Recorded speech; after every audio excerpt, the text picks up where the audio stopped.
yes, that was. Hi guys, again. I'm sorry. Part 2.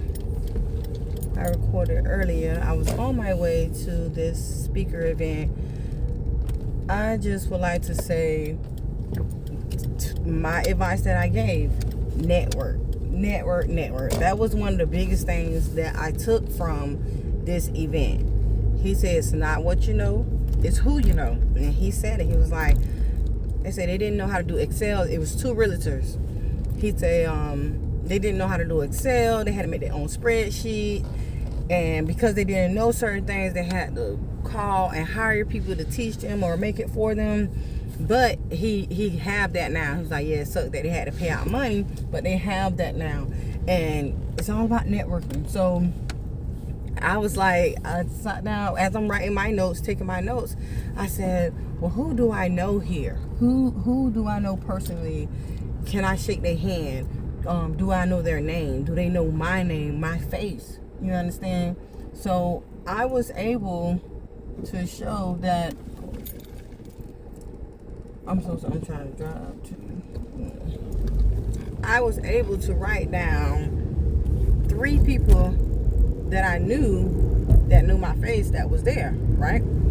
Okay, so then I seen another guy who told me about a book to read that was 4, and I was like, I need for these men to know me, to know my face at least, to know my face at least, right? And I have their contact information. So I seen my professor, I walked up to her, and I was like, oh, because we get extra points for going. Also, that's an extra thing about it. It helps towards grades. I already have an A, but still. So I'm talking with her, and Collins, he is a member of the business club. Me and him there. I'm telling him, you asked a great question. My question I had was, what are some tips for someone who have a boutique and they want to have a brick and mortar? She said, oh, that's a great question to ask. Let's walk over here and ask him. And I was like, oh my gosh, I'm so scared. She was like, no, let's go over here and do this. So we went. She was going to ask Teresa, who is the founder of setting up all these events and everything. We went right to the man himself. I introduced myself. She introduced herself. I said, hello, my name is Lakeisha Ruggiero. I have a boutique. I stumbled a little bit, but I keep going. So I say, for someone who's trying to have a brick and mortar, what are some advice you would give? He said, it's about how much you can afford. And you have to take in consider it of, you already been making this amount. Now you have rent, you have lights, you have water, you have a secretary you have to pay. There's more expenses that you generated by having this brick and mortar.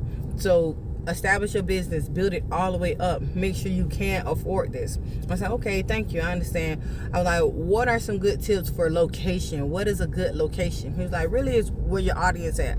He said they have 2 locations on A1A, and they have a location on Granada. They have one on Dunlawton. So he said, he gave an example.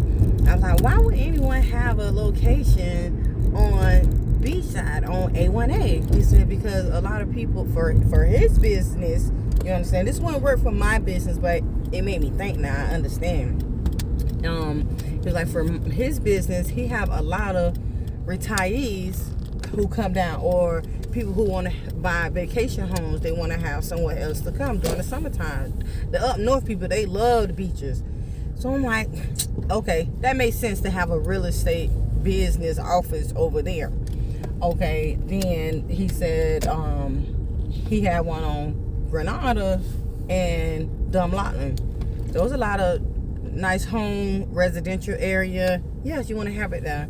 And then he said, I can have one on Nova. It's cheaper, but I don't want a real estate building on Nova.